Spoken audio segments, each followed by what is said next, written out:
Good morning, अस्सलाम वालेकुम वरहमतुल्लाहि वबरकातुहू। उम्मीद करता हूँ हमेशा की तरफ सब ठीक ठाक और मज़े में होंगे। अल्हम्दुलिल्लाह मैं भी बिल्कुल ठीक हूँ। आज आप सोच रहे होंगे कि भाई हेलमेट पहन के क्यों मॉर्निंग हो रही है, तो सीन ऐसा है कि मैं नीचे आ चुका हूँ। कल हमारे साथ प्रैंक हुआ था, उनका कोई हॉलीडे चल रहा था तो इसीलिए वो ऑफ थे सारे ऑफिस, लेकिन आज सारे खुले हुए हैं। तो मैं चाहता हूँ कि सबके साथ वन बाय वन करके मीटिंग करके जल्द से जल्द टेंशन को सर से उतार दूँ। तो इसीलिए लेट हो रहे हैं, 1:30 बज रहे हैं। नाश्ता वाश्ता कुछ भी नहीं किए, मुंह हाथ धोया, ब्रश कर लिया, कपड़े चेंज करके सीधा निकल पड़े उस काम के लिए। तो चलते हैं जल्द से जल्द वहाँ पे और मिलते हैं उनसे, देखते हैं वो क्या कहते हैं, क्या टर्म्स कंडीशन है, कितना एक्सपेंसेस आएगा, सारा सब कुछ जो है ना मैं आप लोगों के साथ शेयर करूंगा। लेकिन फर्स्ट ऑफ ऑल चलते हैं उनके पास और देखते हैं वो लोग क्या कहते हैं इस हवाले से। अल्हम्दुलिल्लाह यार, एक मीटिंग तो हो गई है। मेरी बैकग्राउंड में जो ऑफिस है यही है, तो बहुत अच्छा लगा, बहुत अच्छा एक्सपीरियंस रहा इनके साथ और मज़ा आ गया। अब चलते हैं दूसरे ऑफिस की तरफ। क्या गए हैं हम दुकान पे, चीनी लेते हैं, पत्ती लेते हैं और चावल लेते हैं, अब उस पर चलते हैं वापस। तो पहुंच गए खैरियत से घर, बाइक हमने खड़ी कर दी है। अब चलते हैं ऊपर, नाश्ता बनाते हैं अपने लिए। कैब का बताओ भाई, आपके भाई ने येलो कैब मंगाया है यहाँ पे, कैसा लग रहा है कमेंट सेक्शन में ज़रूर बताना। ब्लैक भी पड़ा हुआ है लेकिन मैंने ये भी मंगा लिया, तो मैंने कहा चलो इसको भी यूज़ करते हैं। अगर अच्छा नहीं लग रहा है तो फिर मैं वो ब्लैक वाला ही यूज़ करूँगा। अभी चलते हैं ऊपर फटाफट, भूख बहुत ज़्यादा लगी है, 3 बोतल पानी पी लिए, नाश्ता करते हैं। 1 hour later. भाई नाश्ता हमारा रेडी हो गया है, पराठा, अंडा और चाय आ रही है। यकीन मानो बीपी फुल डाउन है क्योंकि 11:30-12 बजे उठे हैं और अभी मेरे ख्याल से कोई 4 साढ़े 4 बज रहे हैं। तो फटाफट से सबसे पहले करते हैं नाश्ता, देन उसके बाद देखते हैं कि क्या पोजीशन है। A few minutes later. प्रदेश में आपको अपने सारे काम खुद ही करने पड़ते हैं, तो इसीलिए हमारे जो कपड़े हैं तो वो भी हमें खुद धोने हैं क्योंकि यहाँ पे हमारे पास और कोई नहीं है धोने के लिए। भी लॉन्ड्री वगैरह है यहाँ पे लेकिन वो थोड़ा सा दूर है। दूसरी बात ये कि यहाँ पे गर्द और गुबार और धूल मिट्टी ये चीज़ें नहीं है। कपड़े सिर्फ और सिर्फ पसीने से थोड़े बहुत गंदे हो जाते हैं, तो इसीलिए हमें उसे खुद धोना पड़ता है। अच्छी बात भी है, अपने सारे काम बंदा खुद करे। आपको जो है ना बाहर की कंट्री में आके या मतलब आगे ज़िंदगी में जाके जो है ना आपको ये चीज़ बहुत रिलीफ देती है। पाकिस्तान में या मतलब अपने घर में तो हमें इस चीज़ का एहसास नहीं होता है कि हमारी फैमिलीज़ हमारे लिए क्या क्या और कितना काम करती है। हमें तो इन चीज़ों का अंदाज़ा भी नहीं होता, लेकिन जब बाहर बंदा जाता है ना तो फिर उसको पता चलता है कि उठते साथ ही अपने लिए नाश्ता खुद बनाना, फिर अपने कमरे की सफाई करना, फिर अपने कपड़े धोना, फिर अपने लिए जो है ना कपड़े वगैरह इस्त्री करना, ये सारे जितने भी काम है ना A to Z, सुबह से लेके शाम तक जितने भी तुम्हारे काम है वो सारे के सारे तुम्हें खुद अपने करने पड़ेंगे। तो इसीलिए ये एक बेनिफिट भी है बाहर मुल्क के बाहर शिफ्ट होने का। एक ये भी बेनिफिट है कि आपको कम से कम घर वालों का एहसास हो जाता है कि हमारी फैमिली हमारे लिए क्या क्या करती है। अल्लाह पाक हम सब की फैमिलियों को, माँ बहन भाई बीवी को, सबको अल्लाह पाक सलामत रखे और लंबी ज़िंदगी सेहत वाली ईमान वाली अता करे, आमीन। तो अभी चलते हैं फटाफट अपने कपड़े धोते हैं। भाई ले लिया है मैंने एक बाल्टी और ये ले लिए मैंने अपने कपड़े। ये आ गई हमारी बाल्टी, ये आ गया थोड़ा सा सर्फ, अब इसमें डालेंगे पानी। चलो चलो चलो, अब इसको इस तरह से थोड़ा सा मिक्स कर देते हैं ताकि इसका सही से जाग बन जाए। और फिर उसके बाद सिर्फ इसमें डालेंगे अपने ट्राउजर्स, और कुछ भी नहीं है। बस कपड़े धोना इतना मुश्किल भी नहीं है यार। लेकिन हाँ, हमारे पाकिस्तान में तो धोना ना बड़ा अजाब होता है भाई, क्योंकि वहाँ पे गर्द गुबार, मिट्टी, धूल, दाग, ये चीज़ें बहुत होते हैं ना।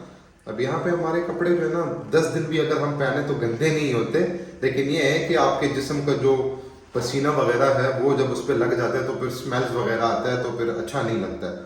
तो इसीलिए कम से कम दो दिन के बाद या 3 दिन के बाद जो है ना आपको अपने कपड़े धोने पड़ेंगे।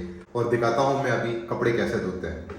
मेरा खुद फर्स्ट टाइम है और मैंने इससे पहले कभी ज़िंदगी में कपड़े नहीं धोए, तो मुझे इतना ख़ास पता भी नहीं है। अच्छी खासी जाग जो है ना वो बन गई है मेरे ख्याल से। बस अब इसमें सिर्फ जो है ना कपड़े डालते हैं। तो अब इसमें एक एक करके जो है ना डालना पड़ेगा ताकि वो कलर ना पकड़े। अक्सर कपड़े ऐसे होते हैं जिसको दूसरे कलर्स के साथ मिक्स कर दो वो कलर छोड़ देता है, तो इसीलिए हम 1 बाय 1 करके जो है ना एक एक को सबको धोएंगे। और हाथ तो मेरा एक ही है, दूसरे हाथ से तो फ़ोन पकड़ा हुआ है, तो ऐसा लग रहा है मुझे कि मुझे अपना फ़ोन जो है ना वो रखना पड़ेगा।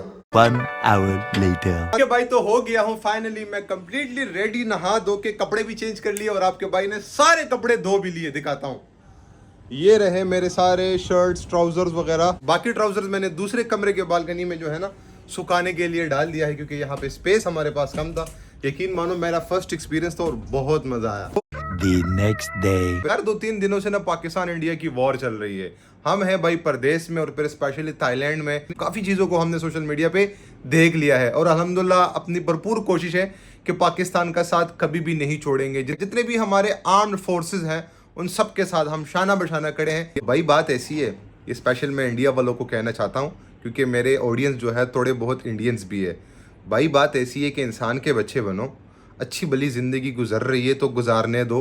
खामखा बीच में टांग लड़ाने की क्या ज़रूरत है भाई? तुम लोग क्यों नहीं समझ रहे हो इस बात को कि अल्हम्दुलिल्लाह हम मुसलमान हैं, हम 5 वक्त की नमाज़ पढ़ते हैं और 5 वक्त की नमाज की दुआ में ये बात मांगते हैं कि या अल्लाह शहादत की मौत नसीब करना, क्योंकि ये हमारा ईमान है।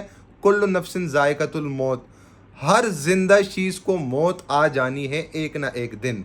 तो मौत तो हमें वैसे भी आनी है, अमाल हमारे उतने अच्छे हैं नहीं, तो शहादत जिसको मिलती है ना उससे बड़ा रुतबा कोई नहीं है। तो भाई शहादत की मौत को हम सजदे में मांगते हैं और फिर आप लोगों के साथ, फिर स्पेशली इंडिया के साथ जंग, ये तो भाई हमारे हदीस शरीफ में भी है, ग़ज़वे हिंद तो होके ही रहेगा। हमारे पाकिस्तान में छोटे से बच्चे से भी पूछ लो कि भाई ग़ज़वे हिंद के बारे में कुछ पता है या ग़ज़वे हिंद क्या चीज़ है, तो वो डिटेल नहीं तो थोड़ा बहुत बता देगा कि हाँ भाई ग़ज़वे हिंद पाकिस्तान और इंडिया के बीच में वॉर होगी और वो जीतेगी भी पाकिस्तान इंशाल्लाह। तो सिंपल सी बात बता रहा हूँ कि भाई अपनी ज़िंदगी गुजारो, बीच में टांग लड़ाने की ज़रूरत नहीं है। क्यों अपना मज़ा किड़किड़ा कर रहे हो यार? जियो और जीने दो। लेकिन अगर आप ये चीज़ों से पीछे नहीं हटते तो भाई फिर अपने लिए ना जहन्नम में आराम से टिकाना पसंद कर लो, वहां पे अपने लिए बुकिंग कर लो। ये तो तुम लोगों की सोच है कि भाई तुम पाकिस्तान से जंग जीत जाओगे या पाकिस्तान को खत्म कर दोगे।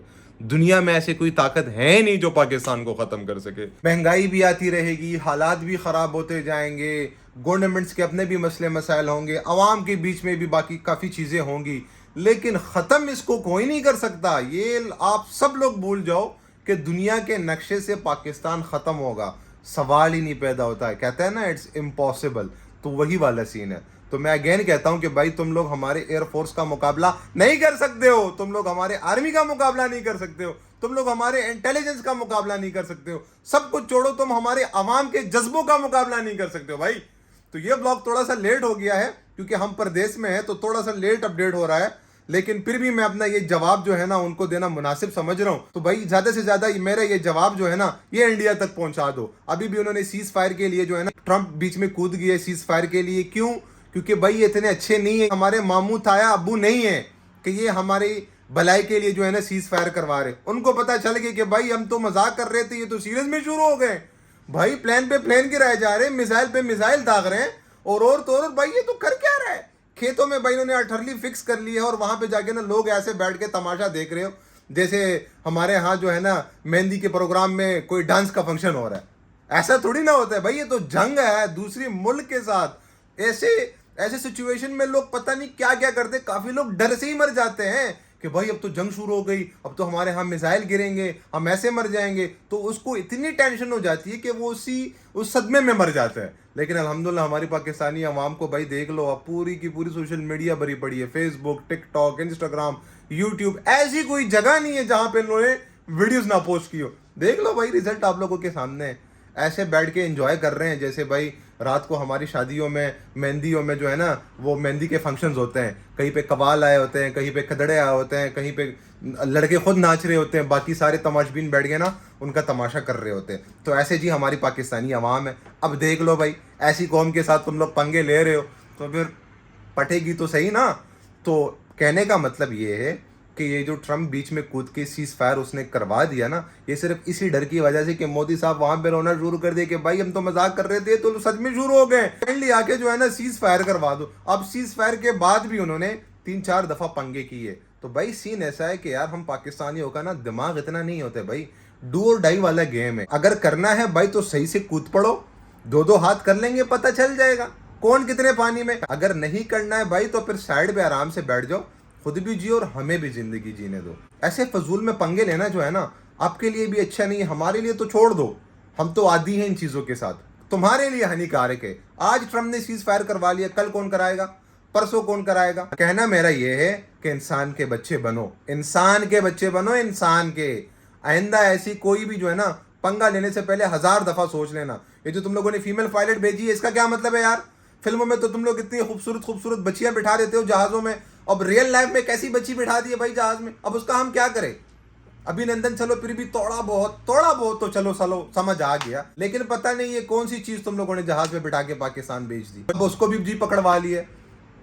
पाकिस्तान का तो तुम लोग मच्छर भी नहीं पकड़ सकते हो, और दूसरी दफ़ा जो तुम लोगों ने जो है ना अपनी नाक कटवा दी है। फ्रांस के राफेल तैयारे भी जो तुम लोगों ने बदनाम करवा दिए, अब उसका क्या होगा। उधर फ्रांस तुम लोगों को चित्रोल कर रहा है। इसराइल की कितने ड्रोन हमने गिरा दिए, उनकी भी नाक कटवा दी तुम लोगों ने। वो तो है ही बेगैरत के बच्चे, वो तो जहान के बेगैरत के बच्चे हैं। रशिया का मिसाइल सिस्टम जो है वो भी तुम लोगों ने बर्बाद करवा दिए। अबे भाई नहीं होता ऐसे, पहले थोलो फिर बोलो। पहले अपनी टीम को जो है ना थोल के चेक करो कि कितने पानी में है, फिर उसको मैदान में भाई भेज दो कि भाई जाओ भाई अब लड़ो। तो आइंदा ऐसी गलती अगर की तो यकीन मानो कोई ट्रम्प शम सीज फायर नहीं करवाएगा। यकीन मानो हम किसी ट्रम्प की नहीं मानेंगे, सीधा घुस के मारेंगे भाई। इस दफा तो सिर्फ बॉर्डर वाला सीन हो रहा था ना, अगली दफा अंदर घुस के जो है ना सारी कार्रवाई होगी, ये याद रखना। बस खुद भी जियो, हमें भी जीने दो। तो काफी लोग कहते हैं ना भाई कि यार हम कुछ नहीं कर सकते, हमारे हाथ में क्या है, हमारे हाथ में क्या है। तो कम से कम एटलीस्ट इतना कर सकते हो जो मैं कर रहा हूं। कैमरे के सामने, कैमरे पे पूरी दुनिया को आप बोल सकते हो।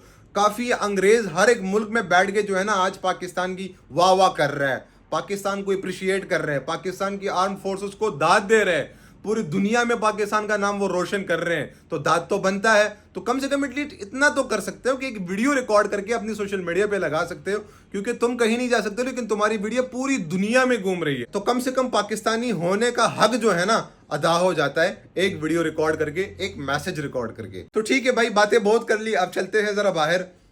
कुछ डॉलर्स हैं वो चेंज करवाते हैं, क्योंकि कल हमने कंसल्टेंट के पास जाना है और अपना केस सबमिट करना है। तो इसीलिए उसको यहाँ की लोकल करेंसी देंगे, डॉलर नहीं दे सकते।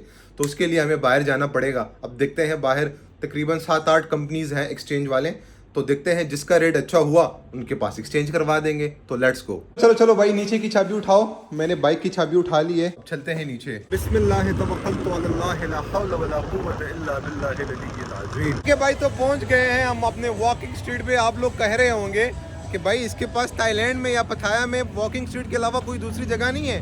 तो भाई बहुत सारी जगह है, बहुत सारी जगह है, लेकिन वो हमारे जाने के नहीं है। अब समझ रहे हो मैं क्या कहना चाह रहा हूँ? समझ रहे हो? वहाँ पे हमारा कोई काम नहीं है, मतलब लाइक वहाँ पे दूसरे लोग जाते हैं। तो इसीलिए हमारे पास वॉकिंग के लिए यही सबसे बेस्ट आइडिया है कि आप वॉकिंग स्ट्रीट पे जाए, वॉक भी करें, अपना काम भी करें। यहाँ पे एक्सचेंज 24 आवर ओपन होता है। तो लाइक आपको फ्रूट चाहिए, रेस्टोरेंट्स, कैफ़े, बहुत सारी चीज़ें हैं खाने पीने की। मैकडोनल्ड भी है, KFC भी है। इस रोड पे जहाँ पे हम जा रहे हैं, इस रोड के उस साइड पे देखो वो बीच है, वो सारा का सारा समंदर है। और इस साइड पे मॉल्स है, देखो ये सबसे बड़ा हिल्टन होटल है। अब चलते हैं, थोड़ा सा आगे है एक्सचेंज, वहाँ पे पैसे चेंज करते हैं, सोडा पीते हैं, फिर चलते हैं घर। हम सिर्फ आधा घंटा लेट हो गए यहाँ पे आके, लेकिन ये एक्सचेंज भी बंद। ओपन था लेकिन उन्होंने बाहर बोर्ड लगाया हुआ था कि भाई क्लोज। गजब बेइज्जती है। सुबह जाते वक्त जो है ना एक्सचेंज करवा लेंगे, कोई मसला नहीं। लेकिन चलो वॉक हमारी हो गई है, थोड़े से वाइब्स ले लिए, अब वापस चलते हैं फिर फटाफट अपने घर। इतने रास्ते में कोई जूस मिला तो ठीक है, वरना घर चलते हैं।